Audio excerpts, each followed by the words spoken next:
লোকে দেখলে কি বলবে? এই পুটি, এই যে পুটি, এখনো অবধি ঘুম থেকে উঠে মশারির কোনাগুলো খুলিসনি। যদি বাইরে থেকে কোনো লোক এসে এরকম ভাবে দেখে তাহলে কি ভাববে বলতো? এই যে পুটিমা, কোথায় যাচ্ছ? পড়া হয়ে গেল, বইগুলো এরকম ছিটিয়ে ছাটিয়ে চলে যাবি? সব বই কটা গোছা, গুছিয়ে ওখানে রাখ, রেখে তারপরে এখান থেকে যাবি। লোকে দেখলে কি বলবে বলতো? আলমারিটার যাচ্ছে তাই অবস্থা হয়ে গেছে, একদম খুললেই সব জামা কাপড় হুড় করে পর্বতের মতো পড়ে যাবে। যদি বাইরে থেকে কোনো লোক এসে দেখে তাহলে কি ভাববে বলতো? এই পুটি শোন না, আজকে বিকালে তো গোষ্ঠীর মিটিং ডেকেছিল, তাই জন্য যাচ্ছি। দেখ তো শাড়িটা ঠিক আছে তো?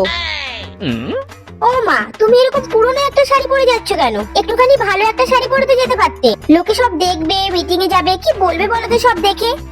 শোন পুটিমা, কে কি বললো না বললো তাতে আমার অত যায় আসে না। আমার যেটুকুনি আছে আমি তো সেটুকুনি ভাবেই পরে যাব নাকি? মিটিং এ যাব তো কি বেনারসি শাড়ি পরে যাব? যদি বাইরে থেকে কোনো লোক এসে দেখে তাহলে কি ভাববে বলতো লোকে?